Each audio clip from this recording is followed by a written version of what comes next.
We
offer the best grooming products for you.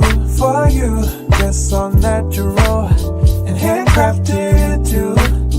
We wanna help be your swagger, your style, class, and luxury. We make our products tailor-made for you with high quality. Yeah, so get in style with the black, yeah. Grooming company, to give you swagger, style, class, and luxury. In luxury, yeah. The black gentleman, yeah. Company, give you swagger, style, class, and luxury. In luxury, yeah. Located at www.theblackgent.com.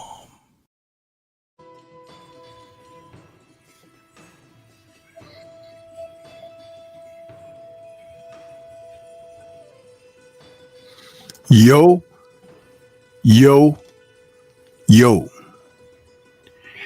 What's good? It's Stormy B Man, and I am back. Welcoming you to Kung Fu Film Focus for this Thursday, January 2nd, 2025. Tonight's topic and subject will be the film from the Shaw Brothers Library, Marco Polo, from 1975. This film is also known as The Four Assassins. Yeah. And The Four Assassins, aka Marco Polo, was directed by legendary martial art film director Chong Che.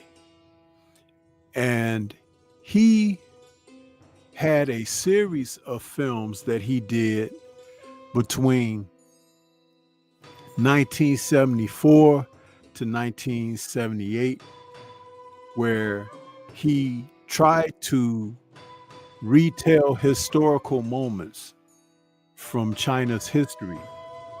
A lot of it had to deal with the Mongolians and the invasion, where some of the Han people were under scrutiny and there were rebellious factions that fought against the oppressors.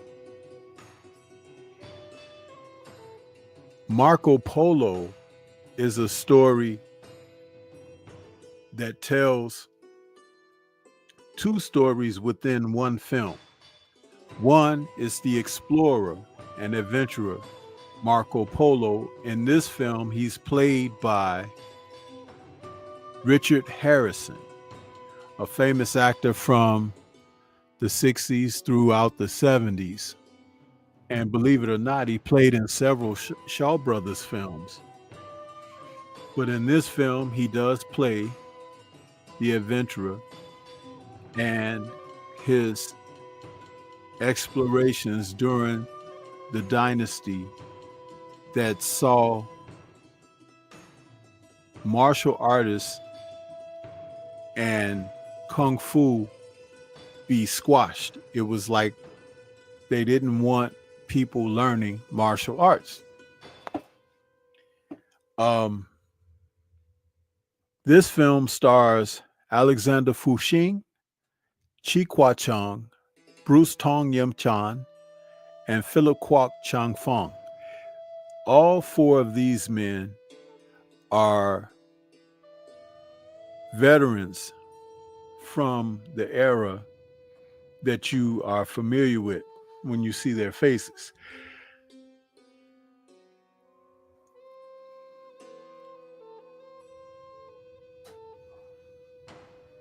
I've got an image of the four men on the screen here.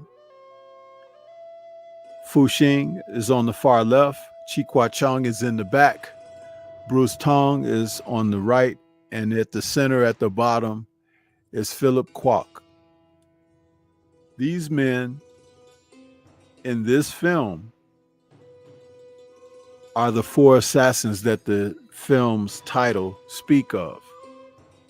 All four men were sent into the provinces to learn martial arts through special instructors who gave the impression that they didn't teach martial arts at all. And each man developed a specific skill set because the Mongols had special fighters. A sword fighter played by Gordon Liu, and two Mongolian fighters played by Johnny Wang Lun Wei and Liang Karyan. These men were specialists. Liang Karyan had a special iron fist style, and he used it to murder lethally with his hands. Johnny Wang Lun Wei was a Mongolian strongman and wrestler. Like when he would get someone in grappling holds, he could break their bones and break them down physically with his strength. Gordon Liu was a sword master, a master of double blades. There are plenty of moments in this film where these men are on display with their skill set. And Marco Polo character is brought before the leader, where he is taking in their skill sets. The leader, Kublai Khan, had enlisted the services of Marco Polo to study the ways of the Chinese people. But he also gave Marco Polo an assignment to check on the Hans to make sure that they were not building weapons, formulating any factions that will oppose the government, and looking for any what they call rebellious traitors. This is a theme that played very heavily during this era of Kung Fu films. One is because the action that men would take with hand-to-hand combat showed the opportunity for martial prowess. The other aspect would show how the invaders, the Europeans, as well as the Mongols trying to invade China, would come in with firearms and swords and spears. So these men would have to learn specific fighting skills to combat their oppressors. A strong film this was. There was another called Boxer Rebellion, which is like a sister piece to this film, starring a lot of the same people. What I liked about Marco Polo is everything that takes place is supposed to be from Marco Polo's vantage point. Though Richard Harrison didn't have a lot of dialogue because everyone was basically speaking Mandarin. And even his character speaking English and Italian, he was speaking Mandarin on the audio soundtrack for the film.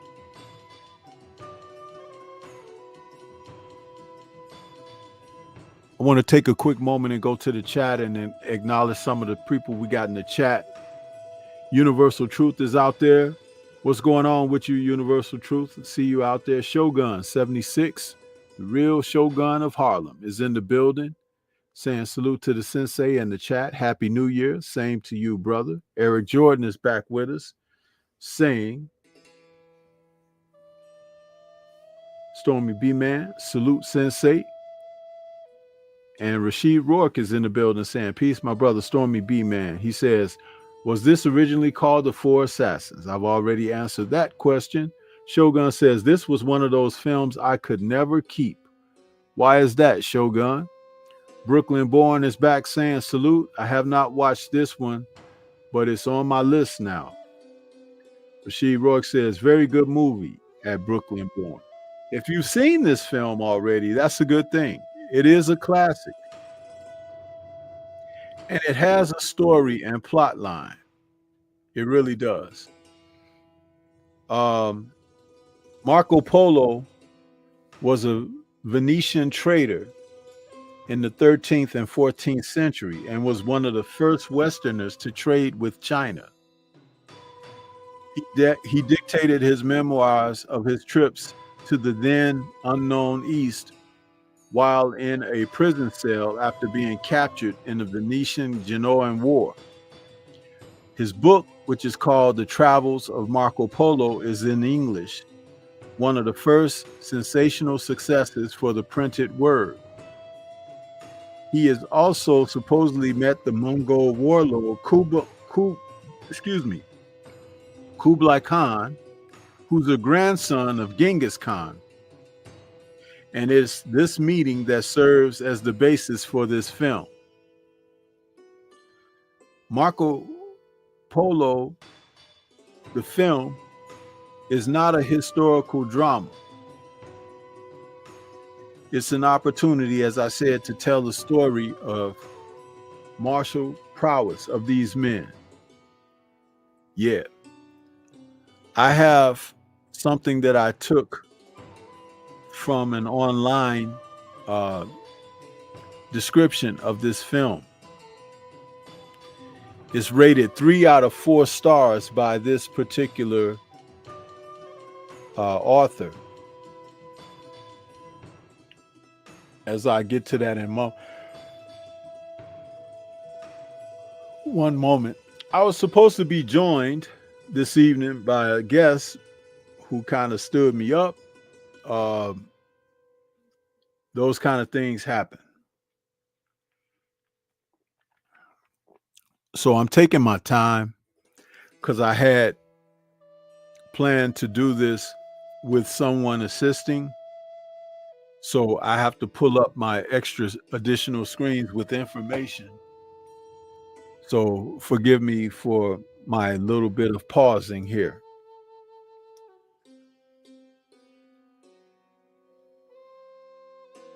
Shogun says, I can't tell you how many times I brought this film. Brooklyn Born says, I haven't seen a bad Shaw Brothers film yet. They are all good, so I'm sure. Listen, this film, like I said, stars a lot of guys who were part of the nucleus of storytelling and kung fu actioners. Anytime you had Fu Xing as a part of a cast, you were in for a treat because he had a lot of charisma, a lot of athleticism, where he learned martial arts from the martial arts instructor Pops Lon Karyan, and he taught most of his subjects traditional martial art forms to play these roles. A lot of them were very adept and studied martial arts on the Shaw Brothers film studio lot as well as in private. Hendog the Fearless One has joined us. Shogun says, being the nice guy I am, I would let people borrow this film and I would never get it back. You fool. Never let anybody borrow your kung fu films.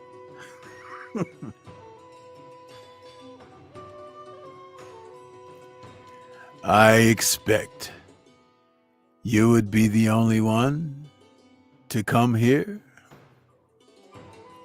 You've got a lot of courage. Shout out to Pai Mei, Lo Late, that's Pai Mei. Yeah, man, you don't lend out your kung fu films, bro. I could have told you that.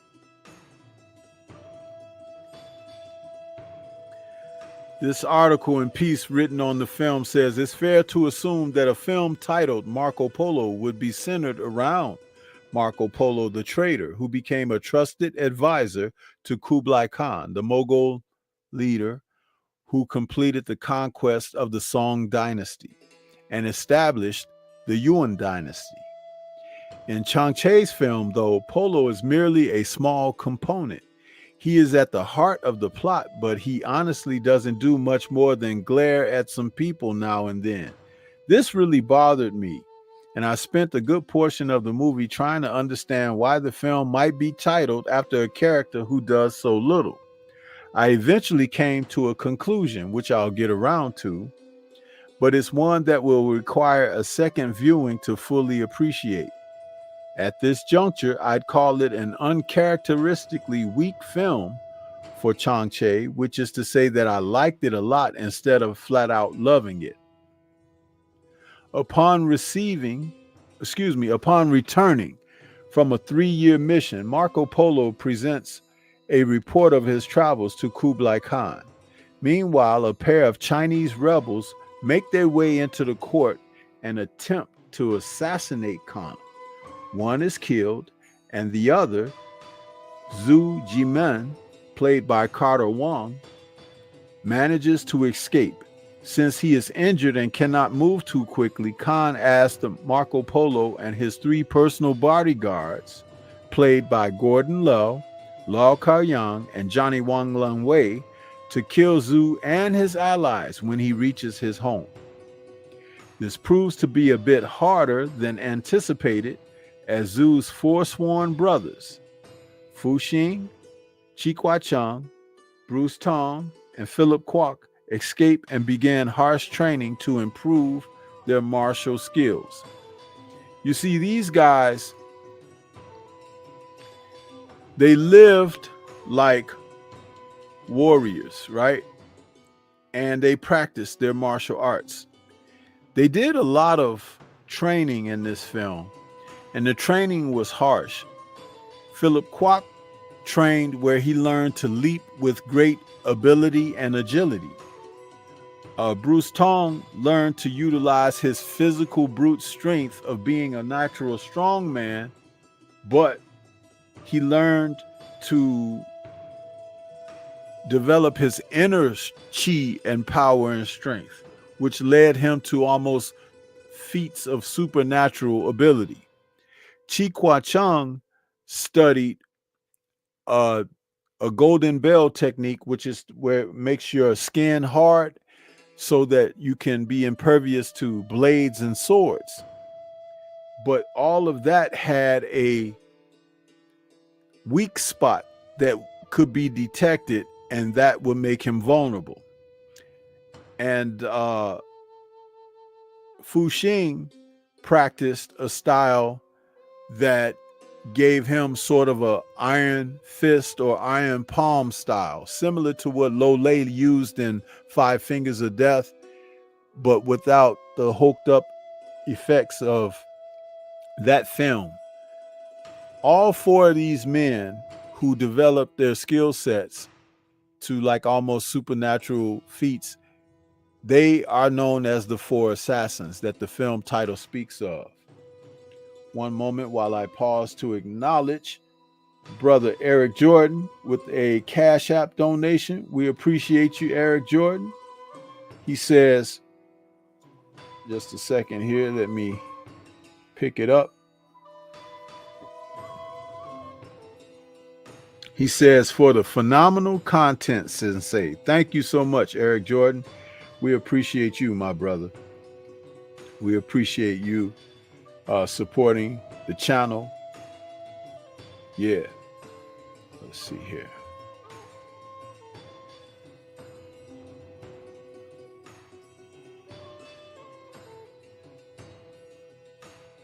I'm losing so much of my touch in my fingertips that I'm trying to use my phone screen, and it's very hard to pull things up or change screens. It's crazy. But yeah, Hendog says, I love the cover art.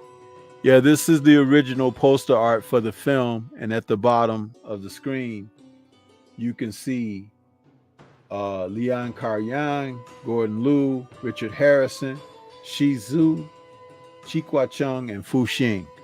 Major characters in the film. Richard Harrison's Marco Polo character seemingly had a thing for Shi Zhu, even though he watched the Mongols murder her husband and she was going to self-delete, and he stopped her from doing so. But he didn't understand Chinese culture, and loss of face and loss of your position and place in society meant that you had to struggle and do things. It was really a tough way for him to try to figure out what was going on. But Shisu, she played a strong role here, even though her character did not have a lot of dialogue. She had always been a great actress with facial and physical expression. She had the most cutting eyes, piercing. And she is known for martial art films on her own. And she was a very good martial artist, playing in films that some of you may remember. Her filmography consisted of films such as this film, The Champion from 1973, The Young Avenger from 1972, The Bloody Escape with Chen Kwa Tai from 73, The Shadow Boxer, Marco Polo, as I said, Shaolin Temple, The Naval Commandos. She's been around a long time. She starred in over 68 films, most of them with the Shaws. Not all, but most. Her filmography lasted from 1971 to 1988. A very strong and popular actress.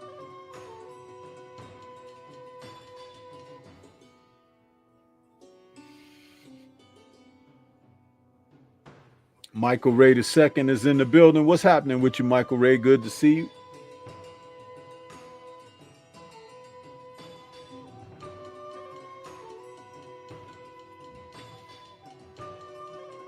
You guys got to bear with me a moment. I'm feeling a little disturbed. I'm kind of upset here, but I'm trying to pull through this situation.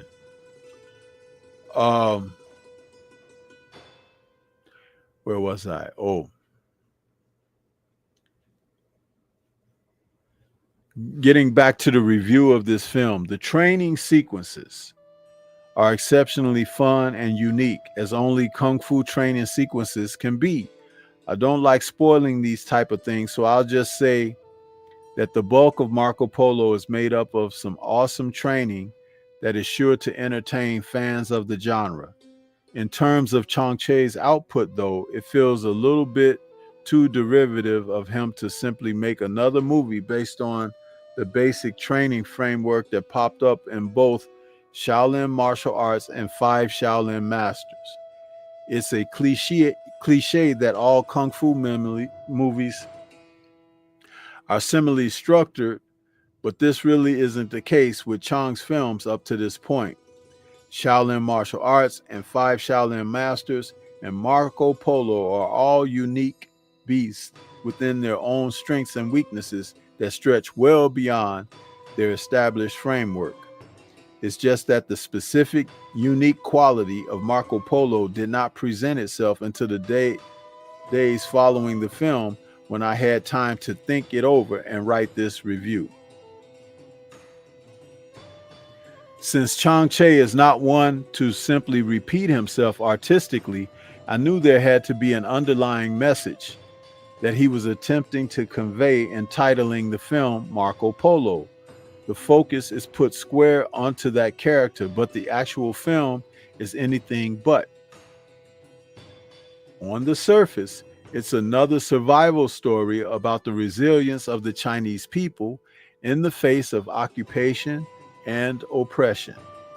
Marco Polo is happy to be in the good graces of Kublai Khan, but he is between two cultures at odds, often simply observing what is occurring around him.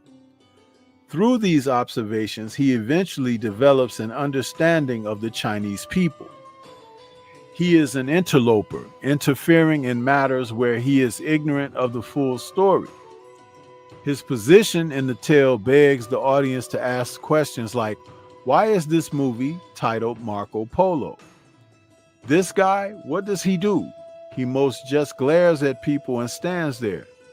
And that is the point of Chang's work, to show that the real stars of the story are the Chinese rebels who gave everything standing up to their Mongol usurpers.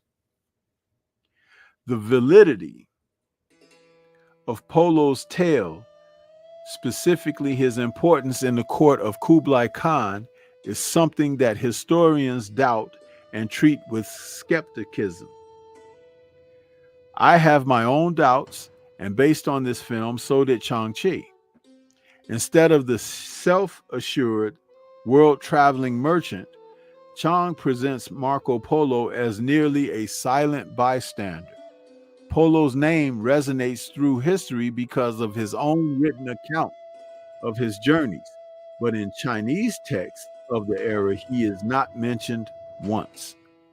This is almost undoubtedly Chang's point with the character, and in titling the film Marco Polo, together with Chang's other films of the era, Marco Polo shows its audiences how the Chinese have dealt with and overcome intense hardships throughout many different periods in time. In this particular film, there just happens to be a Guaylo in the middle of things that the film is entitled after. By using Marco Polo in this way, Chang effectively communicates a respect for the Chinese heroes, as well as disdain for the European figure who is most remembered by history. What I wanted to say about this person's written description of the film is, it is spot on that he was able to come to the realization of what Richard Harrison's portrayal of Marco Polo happened to be, but it's interesting that he didn't catch it right away. See, when you're watching these films, if you don't have any understanding of the culture, what you will find is it is something that is lost in translation.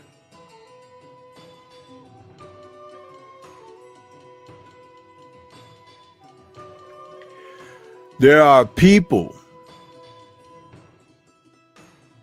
who can see with an open eye, even if you don't understand language or whatever, but a lot of it has to deal with the fact that many are not in tune. In other words, if you can only see your way, your experience, you don't have the chance to grasp what's happening externally and what's going on with other people. There's a lot to be said about this, but the way Richard Harrison plays Marco Polo, he is an adventurer and he's an observer. He shouldn't have a lot of dialogue in this film because he is exploring and he doesn't know the people. He doesn't know the culture.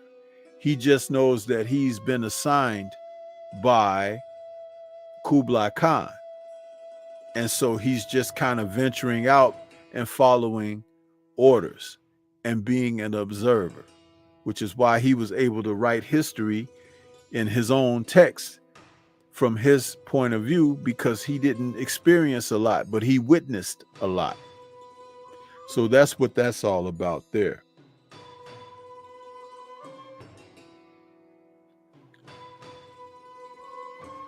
So I'm finally joined by my guest that I had here, my brother Ack Reacher. What's going on, man? Going on, bro? Sorry guys. I thought 10 o'clock Stormy time, 9 o'clock my time, because I assume Storm is on Central time. I'm on East Coast time. So sorry about the confusion. I thought I had some time. But what were you speaking about? This was a really good film. Had to give Storm a lot of credit for this, because at first it started off a little slow for me with this film, but as I started watching, and seeing what happened during the film, and seeing like the turns and different directions that happened to the film, thought that it was a really good film, actually. Yeah, what I was doing right now, I was reading one of the reviews that I found online that was kind of a detailed review of the film, and explaining to our listeners that Marco Polo, the film, was basically being told from the point of view of Richard Harrison's character, Marco Polo. And the review that I just read, the guy said he couldn't understand why the film is called Marco Polo, even though the man didn't have a lot of dialogue. He just kind of stood around and observed everything that was going on around him. That's because the story is being told from his experience. Yes. And like I said, to the average person that watches the film, you don't understand that if you don't understand culture. He was in Asia, being from, I think he was from I thought he was from Italy. Yeah, he was from Venice. Yeah. And not totally understanding the language, he wouldn't have a lot to say. He would do more observing. See, it's common sense to know those kind of things, but I'm not being critical. I'm just being, explaining the circumstances. But as you were saying, when you had a chance to watch it, you said it started off a little slow. But what were your findings when you got into it and everything? Well, the part that grabbed me were when in the beginning, when they were basically like fighting for the position for Kublai Khan, and they all the Mongolian warriors that were showcasing their skills, that was the particular part that got me. And then once they all got done with that part, how Marco he had command over those guys, and that part right there was really interesting. That started to grab my attention. And then also once the assassins entered the house, when they entered the house, and one of the assassins, he didn't get deleted right away. I'm gonna say deleted. Yeah. And he was trying to make his way from the Khan's house and make it back home, because the attempt wasn't really successful. That from that point on, I was really taken from that point on. Yeah. See, the three warriors that he had, Khan had, the three warriors, the Gordon Liu played the man with the double swords. Lian Karyang played the guy with the iron fist technique that he could hit you with the iron palm. Yeah. And then Johnny Wong Long Wei back, right? Huh? First guy like broke people's back, right? Yeah, that's Johnny Wang Long Wei. He played a Mongolian fighter who was like a expert wrestler and strongman. So when he get a hold of you, he could break your bones and stuff. That's what is basically depicting, because he was like he wasn't a kung fu fighting man, but he was a combat man, and he could, grappling and holding you and breaking you down. See, understand that the choreography was the early 70s. So they hadn't got really into depicting that like they could do it now. But it was supposed to give you a sense of, like you saw a couple of times when he got a hold of somebody, he crushed them or broke their backs or whatever, because he was strong. But that's that Mongolian wrestling. In other words, let me take you to a film that you may be familiar with where you saw that. King Boxer, The Five Fingers of Death. Yes. The character that Polo played. Yeah. He was playing a Mongolian. Yes. So you notice how he was a strong man, and he was grabbing people and tossing them around, and that's what he was. So Johnny Wong Long Wei's character was similar to Bolo's character in Five Fingers of Death. Yes. Now do you understand? Because I get you. And that's how the fighting was depicted. But see, the only reason I'm able to explain that is because I've seen so many of the films, and I've kind of ingested so much of the culture in that manner. I understand it now. That's why I could have a conversation about it, because maybe 30 years ago when I first saw some of this stuff, I'd be like, man, what, but now I do, and I've totally absorbed it and understand how that depiction comes across. And what was also pretty cool was when you got to the four assassins, Fu Xing, Chi Kwa Chung, Philip Kwok, and Bruce Tong, all of them had to develop a specific style to offset the guys that they would end up facing at the end of the film. And that was correct me if I'm wrong, the dude that was one of the Mongolians with the sword, that was that my guy from 36 Chambers. Yeah, he just had a wig on. He had a wig on in there, but that was Gordon Liu. Yeah.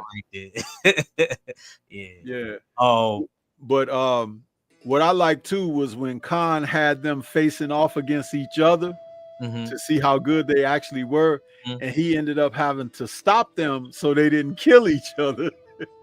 But actually he did, because at first, when he first let them go, when Khan first let them go, like I felt like he let the guy that was, like you said, that did the grappling and broke his back. I feel like, he kind of let that slide.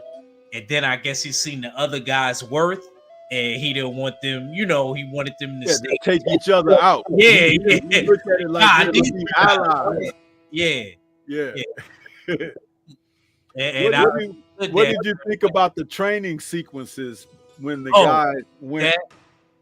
Again, another great part, once they ended up going and meeting the husband, Chow, I think his name was, his wife, and they met her father. He was saying, like, at first, like, there's no martial arts, it's against the law, or something right in that premise. And he was like, you guys can work here, and he gave each of them different assignments. And I felt like, that was kind of symbolic because I felt like I thought deeper into it. To me, I thought it represented their personalities too, like the assignments that they were given to, and I didn't realize through that it was actually going to be a form of training, even though he said, there wasn't going to be any particular training or fighting. They actually ended up being training through their labors. Like one guy, he had to do the bamboo. One guy, he was training with stones. Other guy, he was training in like what was that, mud or dirt? And he had to that was manure. Manure. Yeah. That's why he had it bad. I would have took the bowl of beans and rice. I would have took that any day over the manure. You know what I mean? I thought he did the worst. Yeah. And the thing was, it was like, remember when the teacher told him, he was like, remember you said you could jump out of there. He said, and if you fall in, nobody's gonna help you because he stinks. Yeah, he did. Like he told him that. He going into those pits of manure. But I thought it was creative the way that they train these guys. Let me say a quick salute to, we got a couple people that joined in the building. Champion Heart is out there, and Mark Nash TV, what's good with you, Mark? And Rod Neal, salute to you guys. Happy New Year to you guys. Ooh, Happy New Year. But I thought it was unique, the training methods. Now, Chi-Kwa Chung's training on the bamboo, that was very interesting because that was the teacher teaching him to harden his skin, to be able to combat against the swords and stuff, like Carter Wong did earlier when he was playing one of the assassins. The swords didn't affect him when he was fighting until dude hit him with that iron palm, and that disrupted his blood flow and everything. That's why he couldn't control the iron skin anymore. But Chi-Kwa Chung with the bamboo, and the teacher told him, he was like, you're gonna get to a point, but you're gonna have only like 2 or 3 inches of space that you can't, that you can't use that, but you're gonna have to guard yourself against that. And see, even though he was willing to do what the teacher asked for him, he didn't guard that space like he was supposed to. Like if he had put like a metal belt on or something, he would have been fine. But when those guys was firing those arrows at him and stuff, something eventually got through, But it was really cool how each of them. Now, Philip Kwok, what I couldn't understand, I guess you had to have a little sense of let me turn off this alarm real quick that's going off. I'm sorry. Yeah. I don't want it to be in the background. I'll be right back. Yeah. Yeah, I was saying that Philip Kwok, he was developing a leaping style with agility, jumping out of those manure pits. And eventually he could jump and flip and do all of that. All right, I'm back. But his abilities to leap and everything, I guess you had to have a certain heightened sense of disbelief, But he was really good. I remember that one sequence when he was fighting Johnny Wang Long Wei, and dude grabbed him and tried to throw him, and he flipped through the air and bounced off that tree and came back. Yeah. Boy. And then when he did that little move where he flipped up in the air and came down on him and did it again and kicked him, I was like, man, that was cold-blooded, man. That was instant death. But he learned that from flipping on top of that manure pit, where he developed like what they call like a light skill, light technique, where your body is light. You could touch the ground and go up. That was pretty cool. I'm sure you feel that way sometime in boxing when you cutting weight. You feel like floating in the air when you start cutting pounds. Now I know what you're saying though, Storm. I know what you're saying though. It's like he developed that sort of thing one of the craziest parts to me, Storm, and I'm surprised we didn't bring it up yet. Real quick, and we go right back into what we just talked about. Was the part when they didn't get caught yet, but they were kind of suspected, and they went back with Marco Polo and the rest of uh the Khan's men, Yeah. and they were eating soup. Oh yeah. Look at Store face, man. Store, y'all gotta make sure y'all cut that out, man, and make a short a Storm real quick. Start laughing because he know what I'm talking about. There's a particular scene in this movie, and this is why I don't believe we're playing with nobody's food, because of stuff like this. That was another part that messed me up in the movie. I was like, oh my God, no, he didn't just do that. And the dude that was the cook should be ashamed of himself. He just let that slide. So they must have not been treating the cook right for him to the cook was like them. He was Chinese, he wasn't. Oh, okay. He wasn't Mongol. But he, being under those oppressors, man, some people just went along with things so that they wouldn't get killed, and that's True. what That's happened.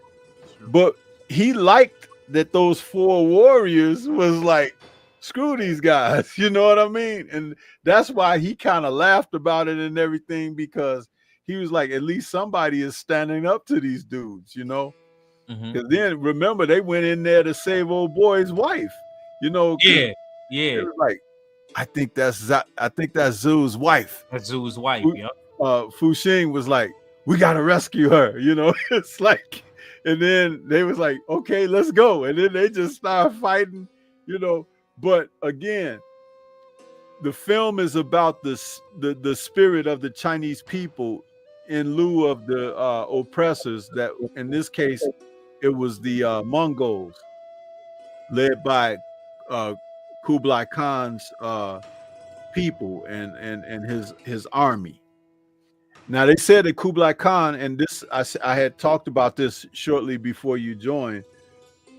He's supposed to be a descendant of Genghis Khan. I was, what's funny? Before you said it, I was getting ready to be like, don't tell me he's descendant of Genghis. Well, okay. Yeah. Okay. So, is he? What was he? An historic figure like Genghis, or was he? Oh yeah, he's a real life. Okay. He's a real life person. Of course, Marco Polo is. Yeah, I know Marco Polo is. But those warriors and all, they were fictional characters. Okay. But again, films like this were to boost the Chinese spirit against oppression.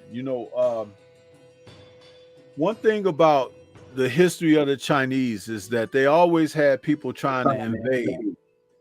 And one of the reasons that people were trying to invade is because the country had a lot of natural resources that surrounding countries wanted, you know what I mean, and wanted to overtake.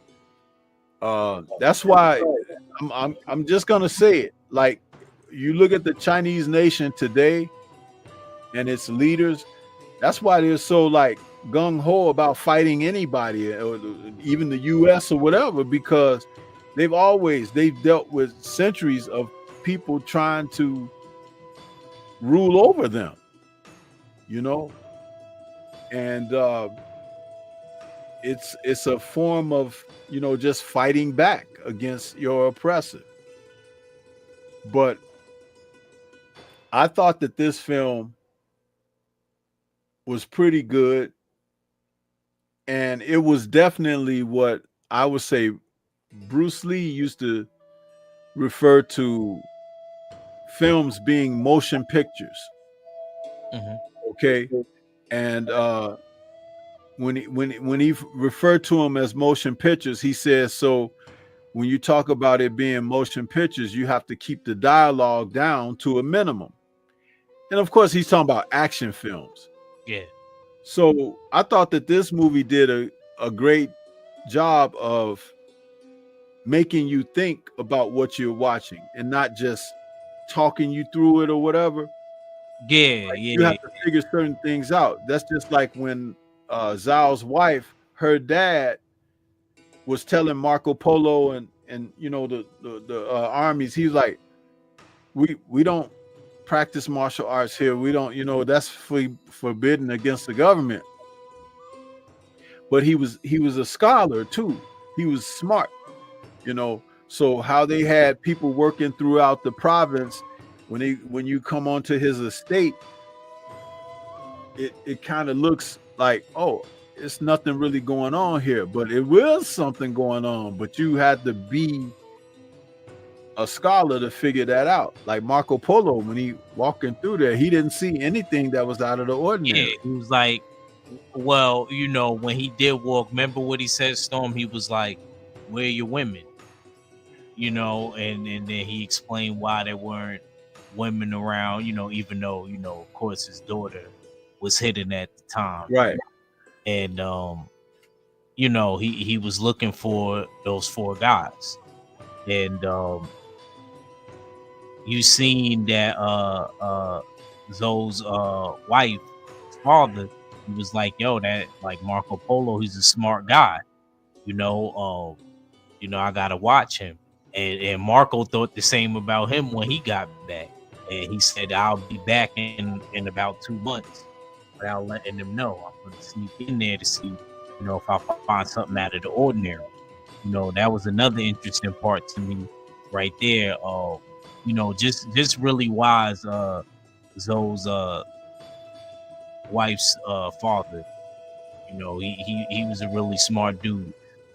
Even though it didn't necessarily go how, you know, he planned, you know, he wanted the guys to be careful, but I still felt like at least his radars was up for the guys, you know, and things like that. And you know what was interesting too? The way the film ends, all of the elders survive and they walked off. Remember, and you know, only a couple of the assassins died, the 4 assassins, but the 2 remaining and the elders and the rest of the surviving teachers and people, you know, they left. But what that's telling you is how valuable. Now check this out. You know, they call me the sensei, right? You see my little nickname right under my name there.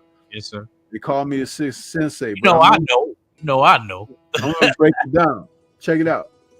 The elders survive, but what that's telling you is that is what the value was of the people, the experienced elders, that they could teach the youngers and bring them along to develop to where when they become elders, that's where the strength is.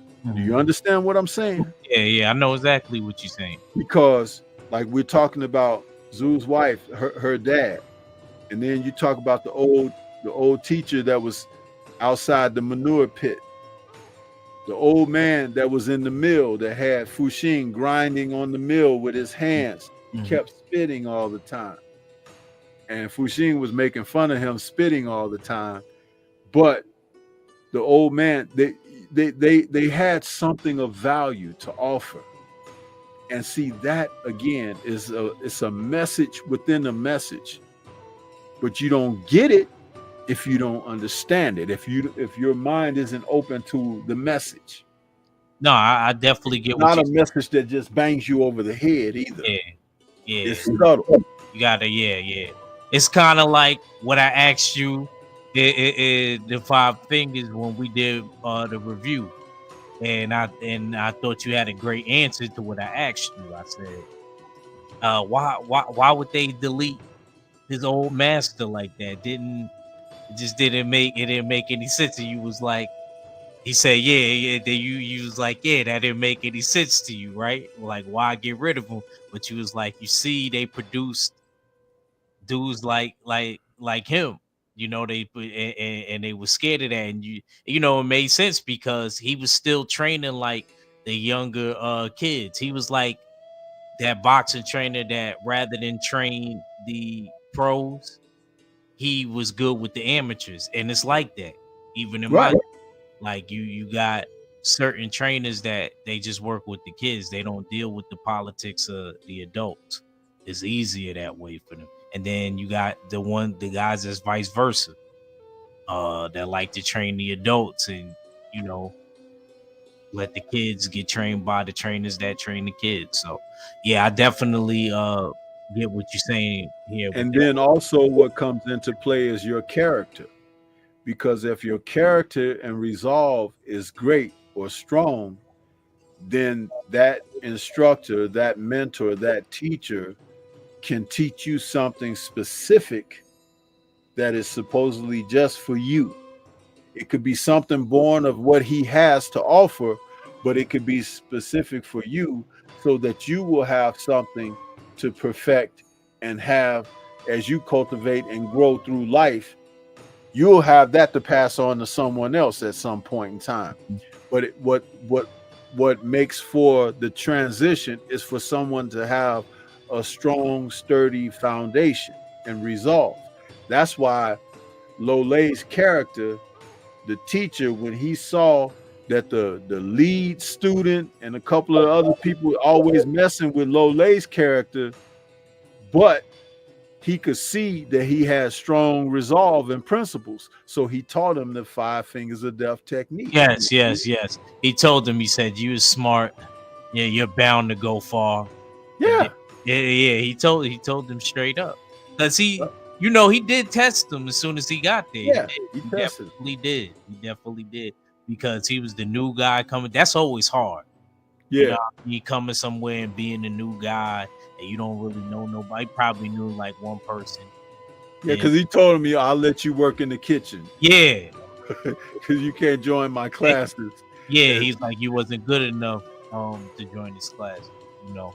And he dealt with it. And he got rewarded in the end because even one of his longtime students he was already jealous of him as soon as he got there, but yeah, really got to see the jealousy as he started progressing. Now, what did you think about like Bruce Tong? He was the assassin that was playing the strong man, and he was learning. Like the one that broke the houses. Yeah. What did you think about his teacher when he was taking his smoking pipe? And every time he'd lift something, he'd hit him with that pipe in his body. Yes, he did. Because first of all, you know, the pipe, the part that holds the ash and stuff, that's hot. You know that. Yes. So he kept sticking it into his gut as he was lifting the boulders and stuff. And dude was like, oh, you know. But he told him, he was like, muscles against muscles is just whatever, you know. But you gotta have inner strength, you know. Yeah. That's what he basically said. Yes, he did. Yes, he did. So what'd you think about that? I thought that was a good way to convey of how he's got to use his mental and his spiritual, you know, his chi, instead of just using the brawn. Using brute force. I took that the same way that you did. I took it as, you know, he was trying to, like you say, always talk about, you know, he tried to develop his character. And that character ended up showing at the end of the movie. It showed at the end of the movie when to hold off against so many of Khan's troops. And even though he was injured, he kept fighting through. Kept going.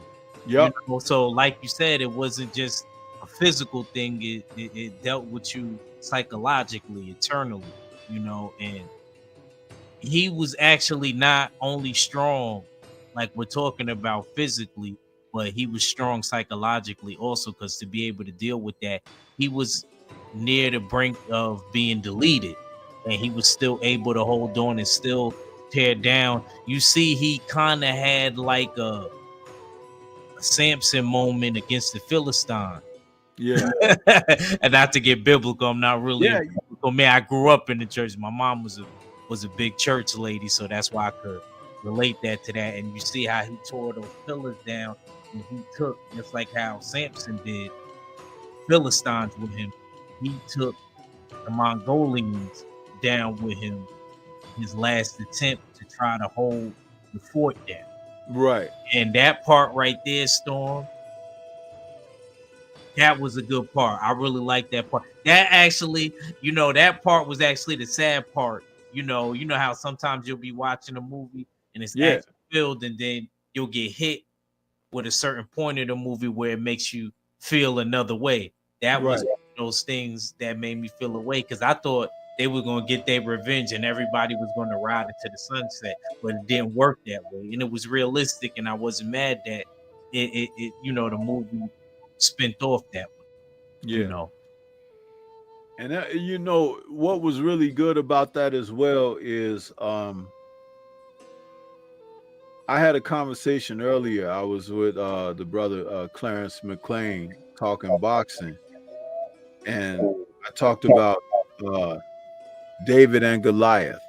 There's always David and Goliath stories, and there's a metaphor for David and Goliath and what he was doing in that, because it was one man against an army of people, but he still took down more of them than they could finally get to him, because he was just, again, he was spiritually elevated too, because the teacher taught him to fight with spirit. That's why he was able to do those things that he was doing. And it was very impressive. See, again, with a film like that, and you talk about it to the depths of how we're talking about it, a lot makes sense. And a lot, when you reflect upon it, it's like, wow, that was a really well conveyed message. You know what I mean? yes. Um, It was. It wasn't. It wasn't long. It was like, it was a good, like I said, like the timing and everything of the movie. It played into each other very well to me. It wasn't too long, like you said. Those movies back in those days, it was for the replay value and things like that. So, yeah, I was able to watch this movie like maybe 2 times. oh, so you watched it twice, huh? I watched it twice. I like to watch movies twice, even when I Yeah, do reviews on Comic Cons. I yeah. like to, refer, because there's certain movies that I wasn't even born yet. You Hmm. know, like this is one of them. And I like to get a good. I like to try to put myself in that time if there's ever possibly a way you could do that.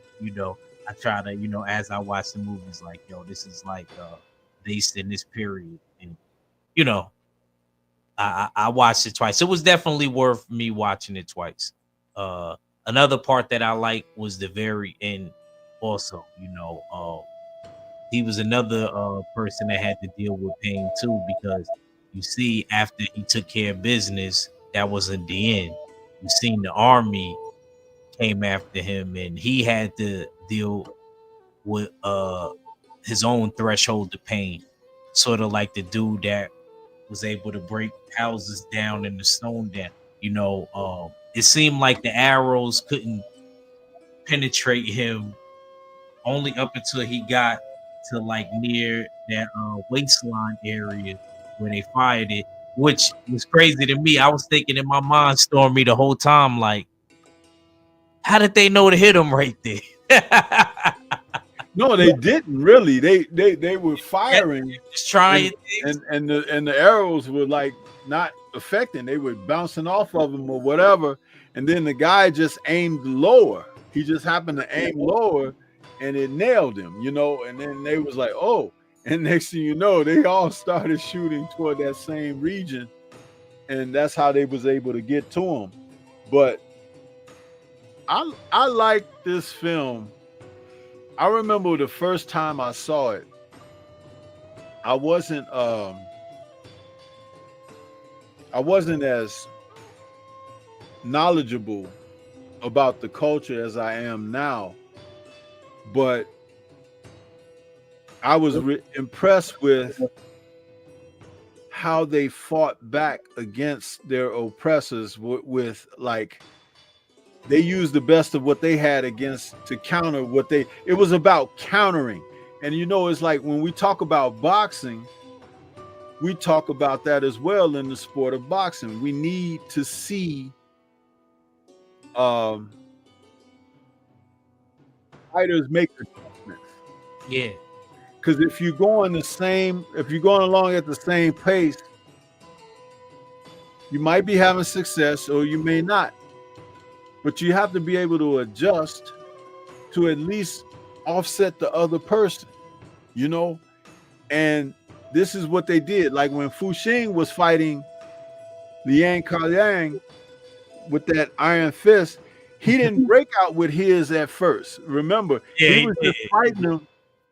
And then when he finally broke out with it, dude was like, yeah, but then he landed his on old boy, and old boy ain't never felt it before, but he's delivered it on a lot of people.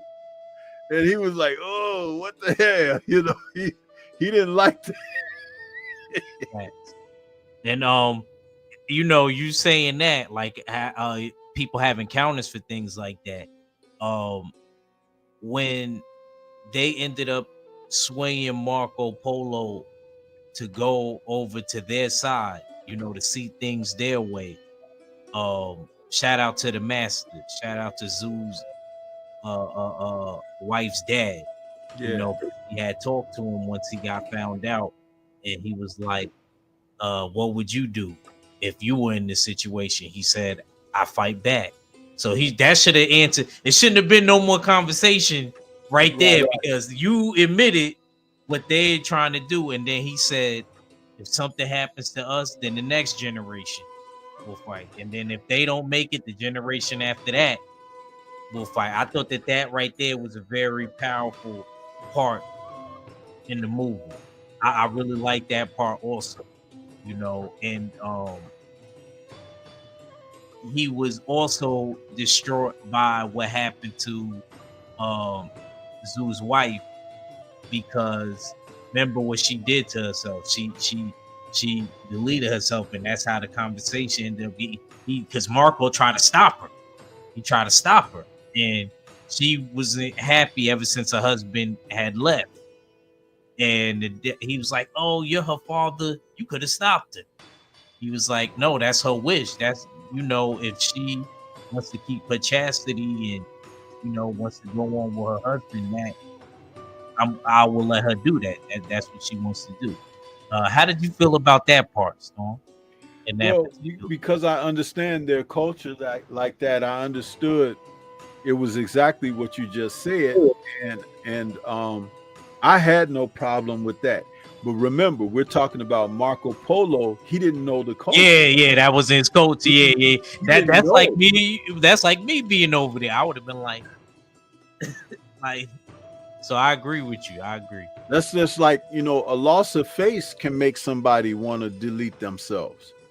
When over here we just call it being embarrassed or whatever, or, you know, where someone, you know, get the ups on you or whatever.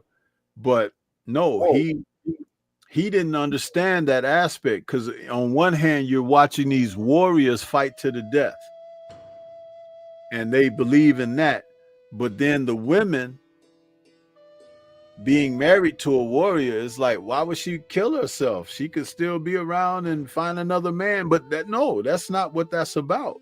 I thought he had a thing for her. I thought he did. Oh, okay. He did, and I picked up on that as well. I mentioned it before you came on the air, because I had put this photo up of here while I was talking about it. Yes. I had put this photo up because that was when she originally tried to delete herself. He stopped her. But he did, but it was more of the curiosity thing. It was like, what's going on with these people, you know? But hey, man, it's like, you saw Fearless, right? There's an image of Jet Li down here at the bottom left of the screen. You remember when he found out that he was responsible for his daughter dying? Yeah. And how he kind of just slipped into a dark space. Yes. You know, most people would be like, you got to get beyond this. You got to, you know, but he really fell off. And what happened is, when he went to that village where those people saved him, especially the blind lady. Yeah, they nursed him back, and they didn't know him from Adam, but they treated him with love and care and respect and this and that. And he felt like, I'm no good, you know. But again, what it shows is a different side of life's experience. You may not have experienced it, but that doesn't mean that that type of love for another and compassion don't exist. And so when he came back and he turned around, he came back with a renewed spirit. Yes. You know, so yeah, that's something And that remember is when the guy true. asked him, one of his friends that he grew up with, you want some wine? He was like, he was like, I don't drink it, like I don't drink no more, like type, Yeah, like he's a whole other person. You know, back in the old days, he drink like a sailor, and he'll yeah, mess you up in a yeah, heartbeat. yep. And those kind of things, you know, again, lessons. In fact, I don't think I did that film yet because it was in my Oh man, mind to do it. oh man, But that's my favorite film. what That's I one of my. wanted, yeah, what I wanted to say is I think that's probably Jet Li's best film. I think that's his best. Not just for, you know, the fights that they had in there, because one thing about Jet is after he made the first Once Upon a Time in China film, a lot of people don't know this, but he had a severe leg break filming that ladder scene when they were fighting on the ladders. Mm-hmm. He had a severe leg break. And so after that, he started having a lot of guys, not a lot of guys, but he started having a lot of doubling, like stuntman doing certain things for him, certain movements and everything. When he, before that, he was doing a lot himself. Yeah. But after that, he would have, so in Wire Effects, he was in an era there in the early 90s where his films had a lot of wire effect. Yes, yes, yes. But That's what drew me to him, Storm. As yeah, but really. his martial arts was excellent. But what I'm getting at is Fearless, his acting had gotten really good and the story was so good. It was Yes. like, I was very impressed with that film. So when I saw that, I was like, this is Jet Li's best film, Fearless. I agree. What would you say Jackie Chan's best film? Jackie Chan's best film? Yeah, well, in your opinion? Well, you know, Jackie he did several different genres. So what are you talking about? Kung Fu? Yeah. Action film, or his cop films. You know, he did several. He kind of did. Jackie became. He wasn't Bruce Lee at all, but if he was anybody, I would say he would be like the Asian Chuck Norris, because Chuck Norris started out in action karate type films. Mm-hmm. Then he moved to action films. Then he moved over to like cop films. And then he did a different assortment of like the Western cowboy kind of thing. You know, he crossed several genres. Chuck Norris did. Jackie was similar. He did the same thing. So if you're asking me about what were his best kung fu films, mm-hmm. I think Jackie's best kung fu film may have been Drunken Master. All right, I was just making sure we was on the same page. The original Drunken Monkey in the Tiger's Eye. That's the one with the old man with him and everything. Mm-hmm. That's probably his best. One of his best that he directed himself was Fearless Hyena. He directed Fearless Hyena, and they say that he went all out in the gym to get the physique that he had in that film. I don't know if you watched Fearless Hyena, but that at the end of the movie, he does this training sequence like he did in a lot of the films like Snake in the Eagle's Shadow and Drunken Master. Salute to our brother Drew Titan out there. I see you out there, Drew. he worked out and got his muscles toned. He was ripped like Bruce Lee in Fearless Hyena.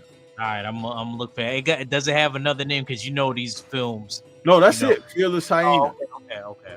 Mm-hmm. You know, it'd be just like this movie, Marco Polo in America and Hong Kong. It was Four Assassins, I believe.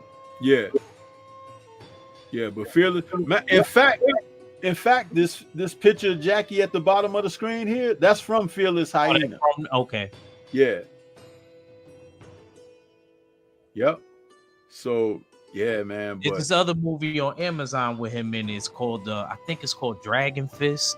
I was gonna ask you Dragon about Fist is another film that he starred in, and that was directed by Lo Wei, the same guy that directed Bruce Lee's first two Hong Kong kung fu films. Okay, I'll check it out.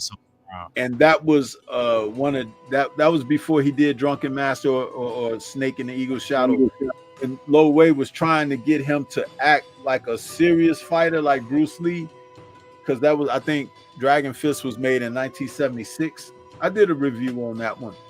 Okay. But yeah, Jackie's pretty good in there. And the guy who's in Once Upon a Time in China fighting Jet Li on the latter sequences, he is the villain in Dragon Fist. Okay. Yeah. So that guy's been around a long time too. Yes, sir.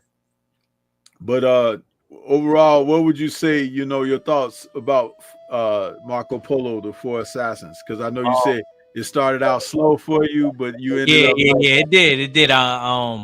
Definitely one of those films. First off, I was kind of surprised because I never, this is one of those films that I haven't really seen on the radar or anything. I check a lot of these old films and things like that, Storm, that's way before I was born, and probably some of them before a lot of other people were. But this one I had never seen on the radar. So when I was watching it, I was like, oh man, I was like being in class, Storm. I was like, oh man, he got me watching this. This is that, the third. And then it started getting good. I was like, I started getting pulled into it. See, I watched it twice. It was so good, couldn't do it once, had to watch it twice. So I watched it and I was like, you know what? This is actually good. I wonder where this story is about to go. I thought it was a good story. It had a good balance of everything. Only thing it probably didn't have in it was really romance, but it wasn't really needed in this particular film because, Well, you know what? This is what I say about films like that. The romance is the people's love for their country, their nation. Yeah. That's above all. And see, I'm going to tell you something. It's something we need to learn. Because that's why Marco Polo couldn't understand. When you love your country, your community, your brother, your sister enough to lay down your life for them, then there's a certain strength in that can't be touched by anything external. And see, in this nation, who ignore those type of sentiments, we're taught to not consider that because we have fillers and things that are in place of that are not as significant as it should be. And that's why we have separation. That's why we have division. That's why we have denigration, and we don't look to help or uplift. We're constantly tearing down. You got people tearing you down, and you tearing yourself down or tearing your brother down, and it's like it's a domino effect. And the sooner that people can wake up regarding that, the better off they would be. But there's things that's preventing you from waking up too. See, I told you before. When I watch these films, people just think I'm watching. No. Woo. Stop violence. That's what woo means. To stand in a place of being protective and being a protector. But what are you protecting? Protecting your dignity, your community, your brethren, you know, those kind of things that you lay your life down. You live forever through that because nobody forgets you. But when you're selfish, self-centered, divisive, things like that, people be glad when you're gone. Tell me I'm wrong. You're not. Remember A Christmas Carol? Remember and even Scrooge changed and woke up. I think that was the part that messed him up the most. Yeah, man. The ghost of Christmas Future, where he see nobody cared and they was looting his stuff and it was being auctioned off and you have nobody to give it to. Yeah, absolutely, man. So now I get you. That's why I get so much out of these films, man. I get so much out of them. Yeah, this was like I said, yeah, this was a good film. This is one of those sleepers, you know. So, you know, I advise everybody, if they didn't watch it, you know, go ahead, you know, give it a watch if you can. If you can find, I mean, you should be able to find it on Amazon because I was able to find it. Yeah, Amazon. Amazon is carrying a lot of Shaw Brothers films right now. Yeah. And the thing about it is, when I do these shows, like, I could always do Shaw Brothers stuff, but I try to cover the genre where, like, independent kung fu films and, you know, films from studios like Golden Harvest, which I got my Golden Harvest t-shirt on today. Yeah, I see you. Uh-oh. I see you. That's my Golden Harvest t-shirt. But yeah, I you know, the whole point is, if I just do Shaw Brothers, then you don't know about these other films. You know what I mean? So I could always come back to Shaw's, but I like to cover the genre, and that's why I talk about some of the independent stuff and, you know, different studios, because it's just letting you know and see and experience the breadth of the whole, I want to say, the whole entity that is kung fu films, but they have a lot of sub-genres, you know. Like, you can get into the ninja films, you can get into the animal film styles, which they call shapes. You can get into the bashers, that's the old fist and punch kick films from the early 70s where they didn't use no weapons. Then you could get into sword play. You can get into the Shaolin or Wu-Tang. You know, it's like there's so many sub-genres to cover, you know. Yes, sir. So what you thinking about next? Huh? I said, what movie you thinking about to doing next time or whatever? Well, let me answer that, because I had pulled something up on another screen. Because I've been getting a lot of films in the mail lately, you know, from what I collect, because, like, it comes out on you know, Blu-ray or whatever, when I can get certain titles.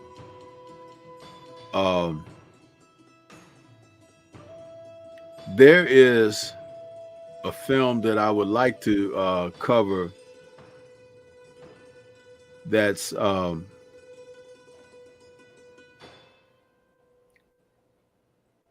it's a Wong Yu film. Okay. And this particular film is called Furious Slaughter. and it was made in 1972, and it's a basher.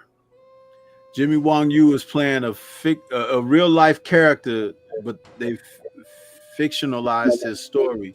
It's called Ma Young Chin, and Ma Young Chin was a guy from Shangtong, Mm-hmm. and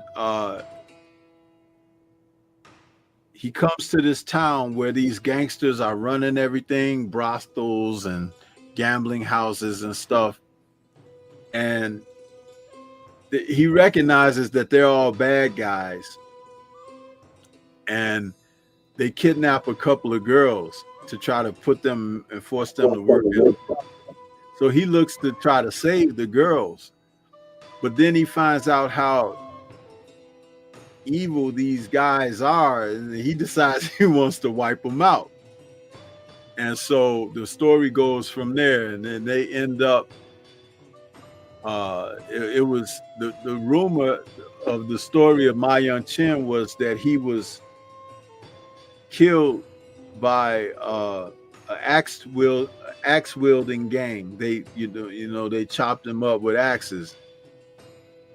Well, that character has been played through several movies, but this was the first one with Jimmy Wong Yu. Chin Kwa Tai from Shaw Brothers played him in a movie called The Boxer from Shangtung. And then there was another one that was made in the late 90s with Alex Kwok. And that was called The Barefooted Kid or something.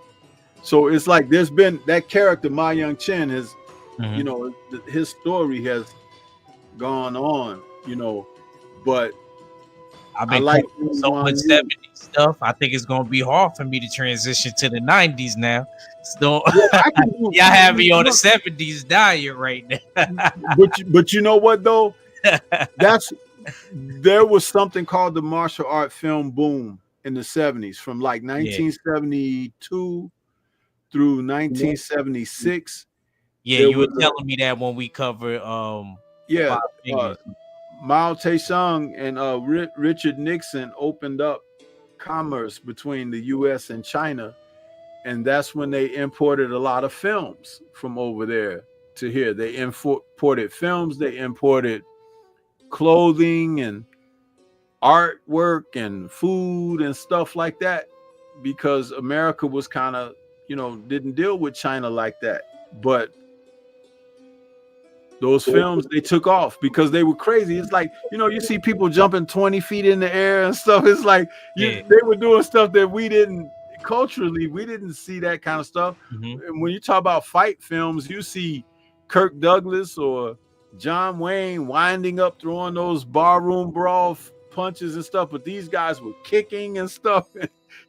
Like you said, sticking their hands in somebody's body, like and the dust coming off of their body when they getting kicked, like you said, Bruce Lee started, and little things like that. Amazing. Yeah. But there are films from the 90s that were pretty good kung fu films as well.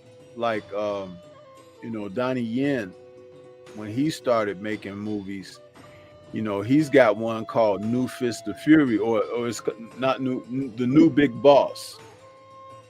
Have you heard of that one?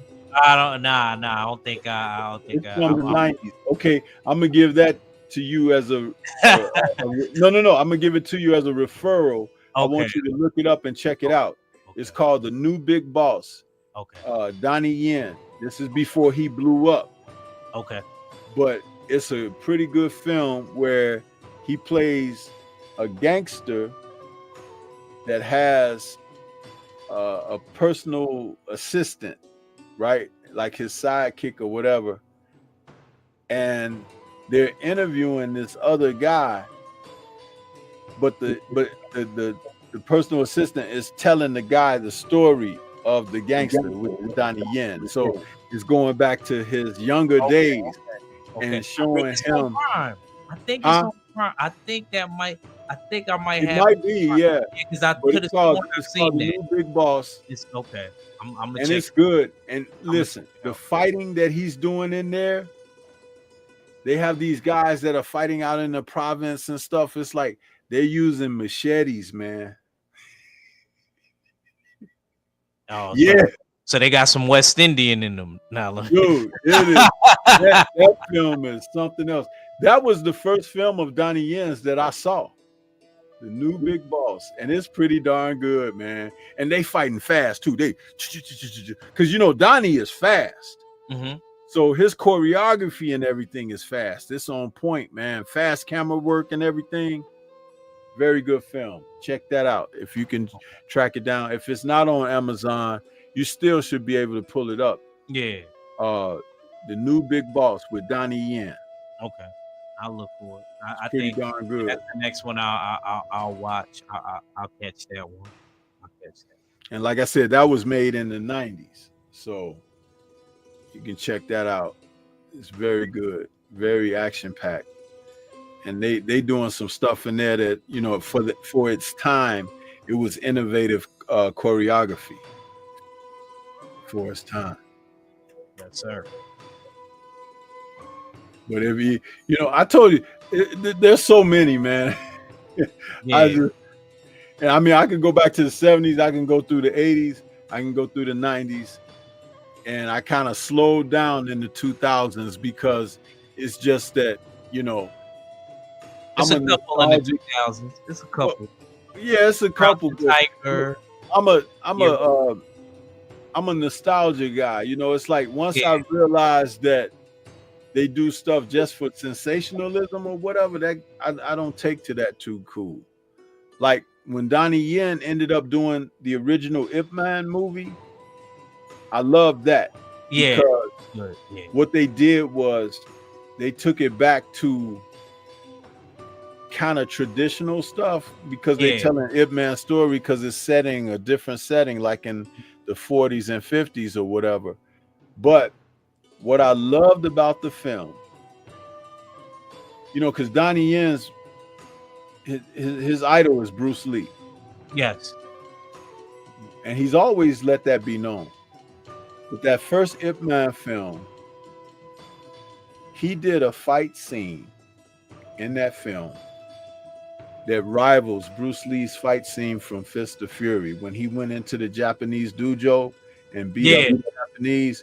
Well, in Ip Man, Donnie has this great scene where he goes into the Japanese dojo after one Chinese man got deleted by a reckless general,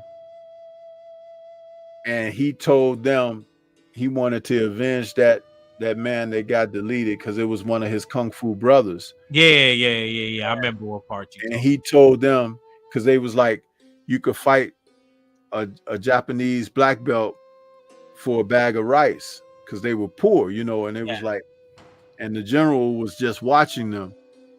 Well, they killed the guy, even though he won the fight. The general's corporal or whatever shot the guy, and you know, anyway, Donnie said, let me in there. So as Ip Man, and he says, give me 10 Japanese. He started wilding. Boy, he kicked those dudes' butt. That scene rivals Bruce Lee's Fist of Fury scene. And let me tell you, Fist of Fury is my favorite film. My favorite out of any movie. I'm talking about Star Wars and Fist of Fury.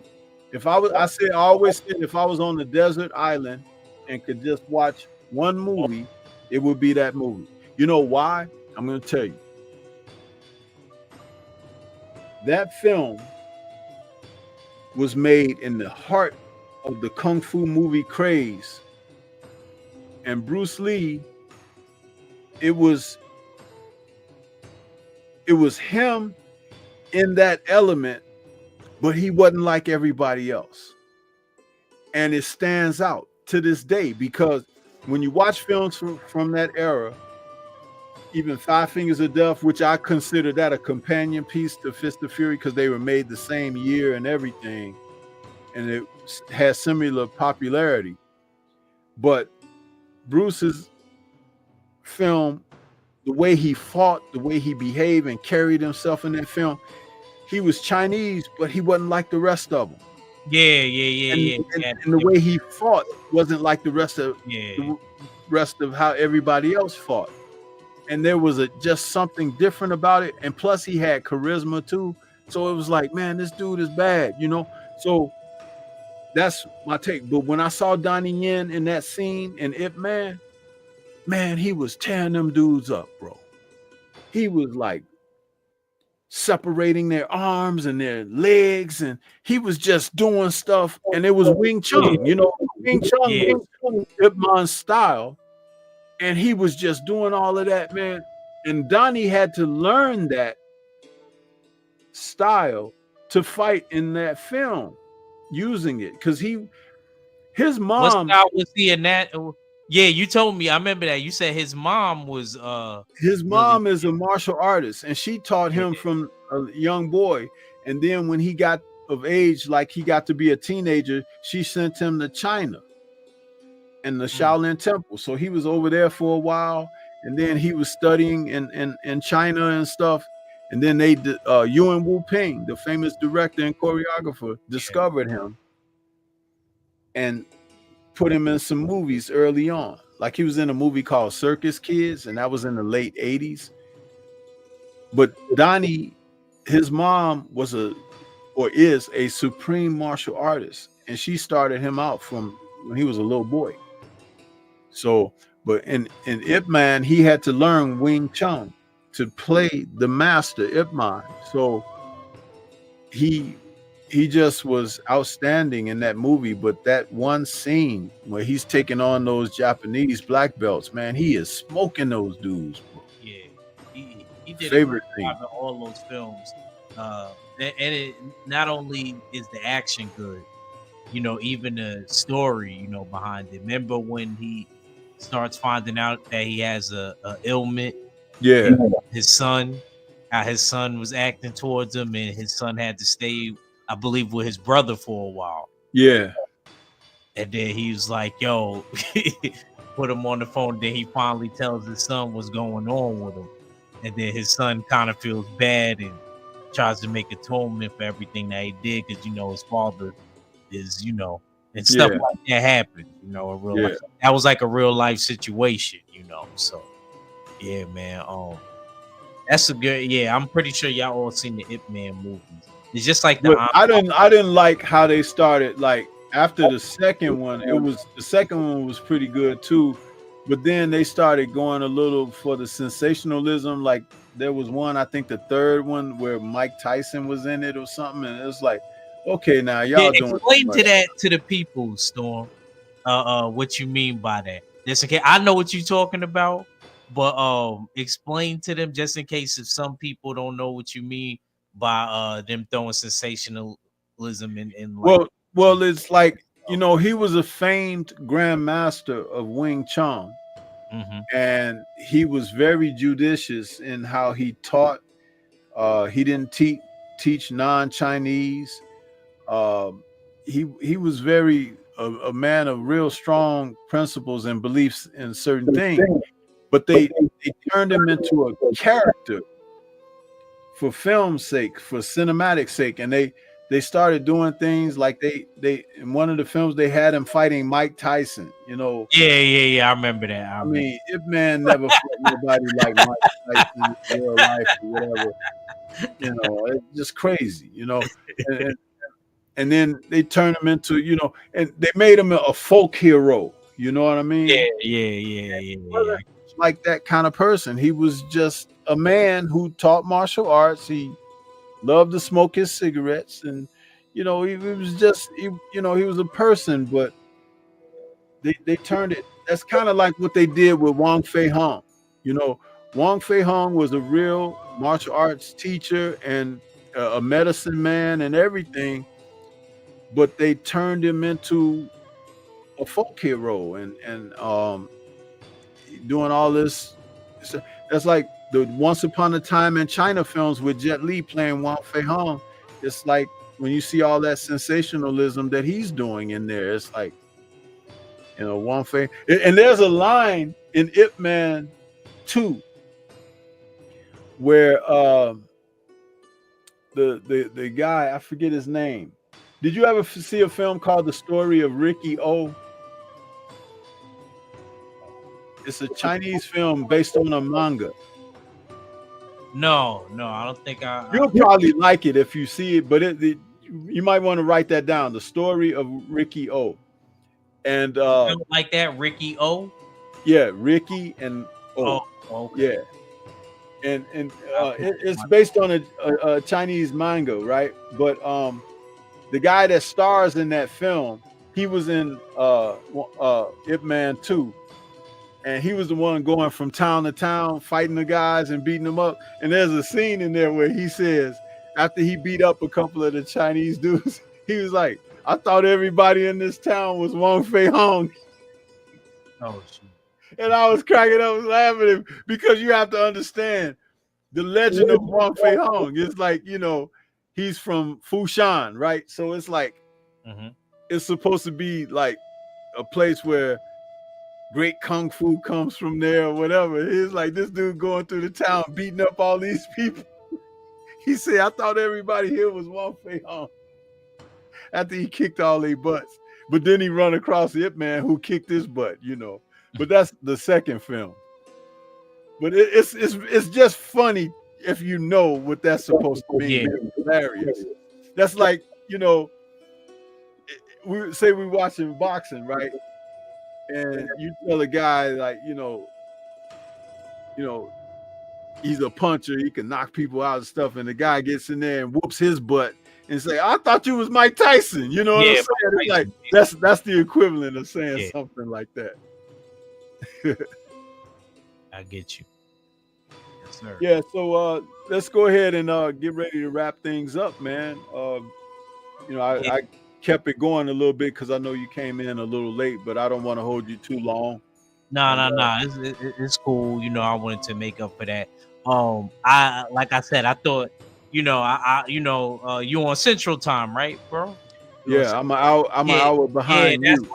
That's why I was confused. I should have just asked you that. Like, is it 9 my time? You know, because I'm on East Coast time and you on Central. Well, I'm gonna tell you, like I told Abel Mahari on Sunday on the call in on the show, when I told him, I said F+ because I put it in there in the email. Okay. It's in that first correspondence. I said because your time and my time, I said, is, you know, 8 p.m. Central, my time, 9 p.m.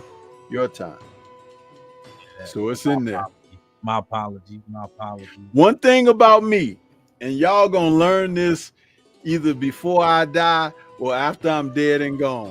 When I say something, man, it's like I put it there. It's like it is what it is. It's like I try to cover all bases. It's just my personality. It's who I am as a person. I try to give you all the details I can or whatever. And if something else is messed up, I'll let you know that's too. You know, I got to do this. This got to change. Yeah, you did whatever. But yeah, I just, you know. My bad. Yeah, that's my apology. I thought 9. I was thinking hour behind. My bad. Next time I'll know though. 9 my time. Next time I'll know. Appreciate it. This was a good cook. I underestimated the movie because me watching it at first, but gotta give the sensei credit, you know, for putting me on to a great, you know, well, if you guys don't consider it, a really good film. And looking forward to chopping it up again with Storm, whichever platform. This was long overdue because Storm came on my show and we covered the 5 Fingers of Death. That's one of my favorite old school ones when I'm trying to watch an old school one.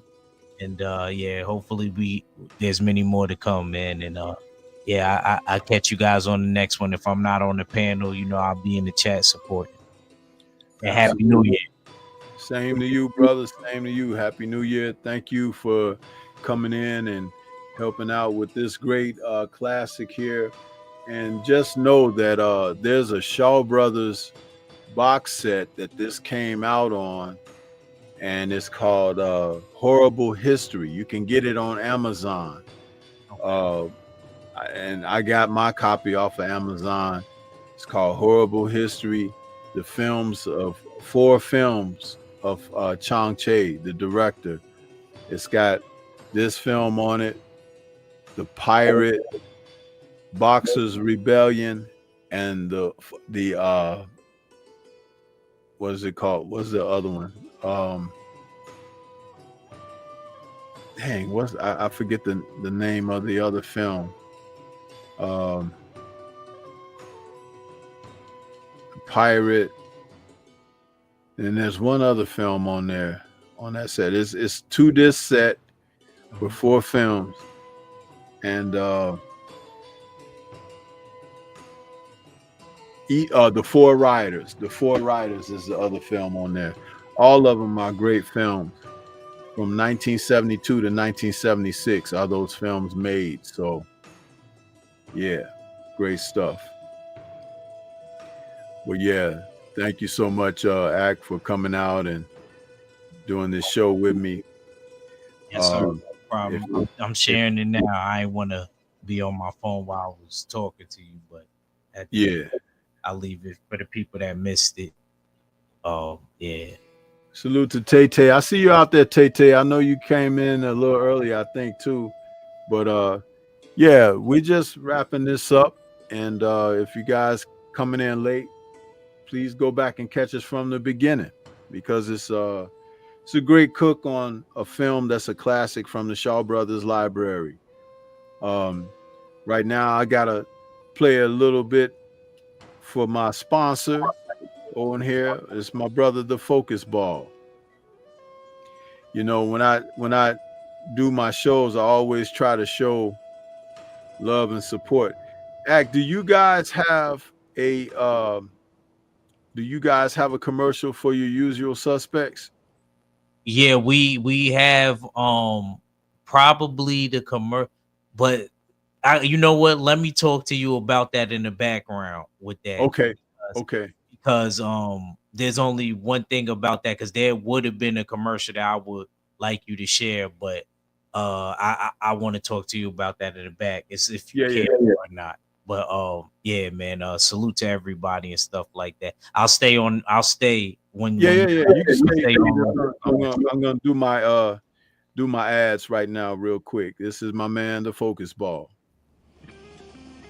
Get ready to take your striking game to the next level with the Focus Ball. Dramatically improved footwork, timing, head movement, hand-eye coordination, reflex, and overall fight IQ. It's lightweight and extremely portable, so you can train every time, everywhere. When you don't have a coach to do mitt work, get a Focus Ball. When you don't have a heavy bag to hit, get a Focus Ball. When you don't have a sparring partner, get yourself a Focus Ball. And when you just want to have fun punching and kicking, get a Focus Ball. When you train with the Focus Ball, you train your eyes and your brain to read punches so that you can hit and not get hit, making this very simple device a must-have for all combat sports athletes and enthusiasts alike. So if you want to take your striking game to the next level, don't wait. Get the Focus Ball now.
I want to say thanks to everyone that came out and showed some love and support for this evening's show. Thank you so much.